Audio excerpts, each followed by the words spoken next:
Adrian Martinez leads Nebraska against Illinois. The action begins 1 Eastern on Fox and the Fox Sports app. I cannot believe it is tomorrow already. College football and Fox Bet Super 6 giving you a chance to win $5,000 during the game.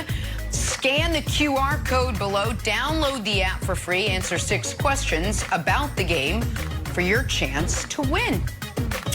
All right, moving along. First things first, time for But First. Nick, you're talking NBA starting fives.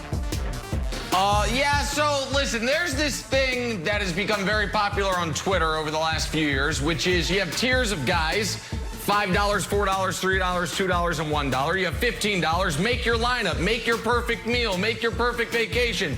And every time I see one of these, I look at everyone else's answers, and I'm like, how can the whole world be so wrong? Like, why did they not just say, hey, Nick, what's the right answer? And then I can tell them. So, Wilds, I give you 2 answers for this one. You have $15 to build your starting lineup.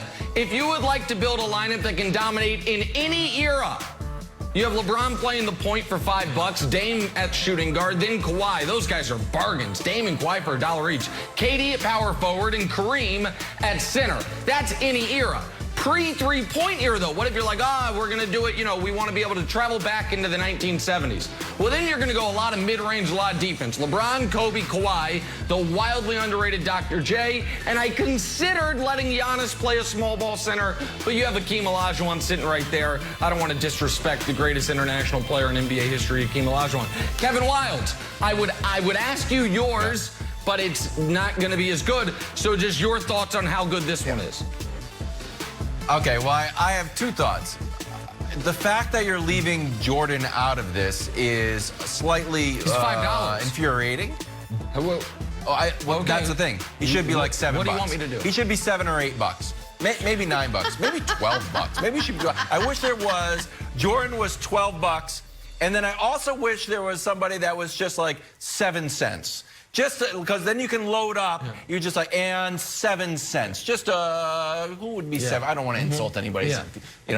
Kevin Wilds on First Things First said I was 7 cents. I don't want to say it. But just like more role players, I wish I could do that there. But Jordan shouldn't be $5. Jordan should be up a notch. They're all great players, but Jordan should be, $7. Okay, I'm glad I went to you, Wild, so like, you could give the great Michael Jordan is awesome take that we don't hear enough of on sports television. What a joke. What a joke that was, Jenna. Speaking of Go ahead. NBA players, J.R. Smith is at North Carolina A&T. He's playing some golf. He's getting his degree in liberal studies, and he's tweeting his entire experience, which has been such an absolute treat for us. Yesterday, we learned all about term papers. He doesn't like them.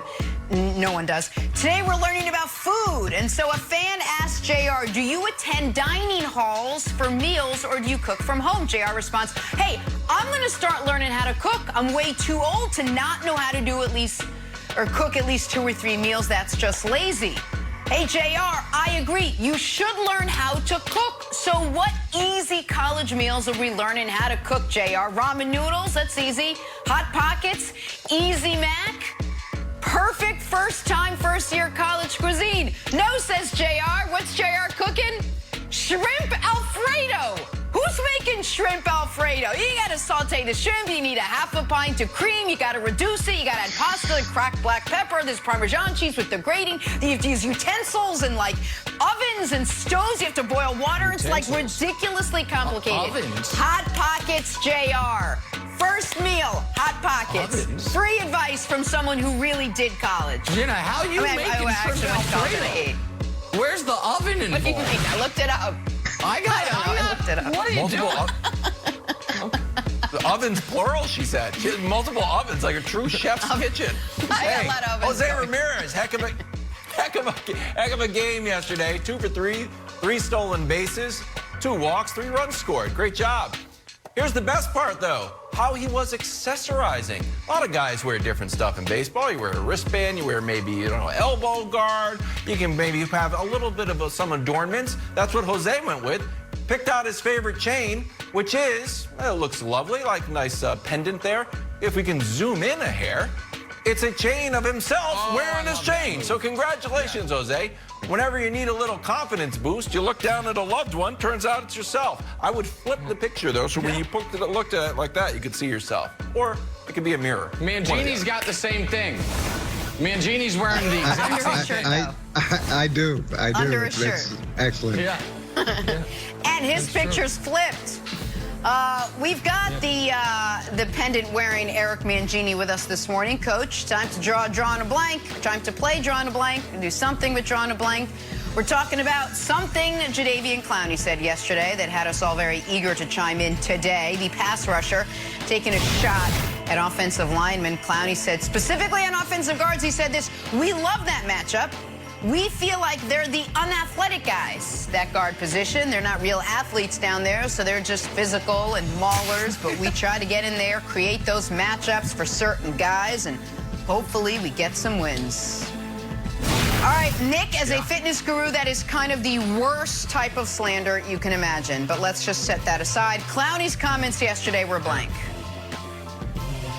Well, I hate to say it, but they are absolutely true. And people don't know that Coach Eric Mangini had his own little slightly underrated football career. Back here with Greg but Jennings. I do believe it First was things playing first. somewhere on the interior. Either In offensive top guard 15. or D tackle, I'm not sure, but I feel like it was one of those spots. And so I don't think he's going to disagree. Listen, we talk all the time, Coach, who's the first guy off the bus, want him to look great. I don't know who the first guy off the bus for every team is, but I know who the last guys off the bus are.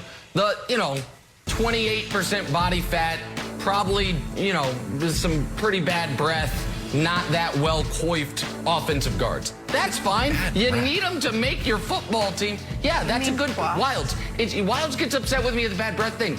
Coach will tell you it's a schematic advantage. You want to line up against a guy who's breathing hot, bad breath on you all game? No. It makes the defensive linemen, the superior athletes, go a little harder, not want to deal with you. So this is all true. I don't think anyone actually disputes this, Coach. Yeah, first of all, Nick, I want to say that I wish that you had left out the most expensive meal when we went out to dinner, like you left out Michael Jordan. I want to be J.R. Smith. That's my other feedback. And Jenna, I never want you to cook for me. So those are my three things from before. Bing, bing, bing. But to me, this is all about a sales We pitch. all just got roasted. And when you've got a guy like Myles Garrett, you need to sell a guy like Jadeveon Clowney, and the way you sell him is you tell him, hey, look, you're going to have an unbelievable opportunity to rush against those guards. You're going to go inside, and you sell him on why he should move from outside to inside so that you can work him with Myles Garrett and get some combinations that you want, because edge guys do not want to be inside, and they don't want to be the cannon fodder ever, but you sell them on it. So that's one aspect of this. And then the second thing is it's a little bit of a scouting report. If I'm getting ready to play Cleveland and I'm an offensive line coach, I now know that you're going to be working those two guys on the same side, and it's something I can get ready for. And you can also now slide the guard or the center that direction. So I don't think he probably should have shared that prior to the start of the season, but whatever, he did. And my last point is I just went to a Hall of Fame induction for a guy named Alan Faneca. He was a pretty athletic, good guard, and is wearing a Hall of Fame jacket. So I don't think every guard is built the same way. You're gonna face him. His breath was fine, Nick. I didn't notice that. I didn't notice that. Okay. But maybe it's because he was breathing on my chain, and I didn't. It could have been that. I don't think, for the record, to support Nick, I don't think your breath has to be bad 365 days a year. Like, I don't think you wake up on like Christmas morning and you're supposed to have horrible breath. They'll smell like peppermints. Right. But on game day, you're saying load up with some garlic and really make it rough. Yeah, obviously. Okay. Yeah. This is to your point, Coach. I love this because I thought it was like insider football kind of a conversation. Like, they're the unathletic guy. But for us normal people, if you're in the general population of the world, those guys are still wildly athletic. If we can show our Landon Dickerson, the 37th pick out of Alabama, this guy weighs how much do we think here? 300? So this is wildly athletic. A normal person can't do this when we're talking about guards. So still very athletic. I think he also did this behind Mac Jones' interview, perhaps. So fantastic job. Don't forget, if you're a normal person like me, Jenna, you are a super athlete, so you don't have to be a part of this conversation. You don't count. You can call them unathletic. Yes. But for everybody else, and Coach, you should be in the Hall of Fame because you lead your college in all-time sacks, so you're fine. But me and Nick, these guys are still wildly athletic. Wildly athletic. I'm rooting for this guy, Dusty. You might become an Eagles fan now. How do you not? That's true. I wish it was as simple as doing cartwheels to establish how you're going to play in the NFL, because you definitely add that to the combine. But this is at least a good sign. Schutz. Everything. Remember JPP was doing the backflips? Not true. Coach, keep your chain on. We're heading down to Dallas. Reports on Dak's shoulder, all positive. Are the Cowboys starting the season with the NFL's most dangerous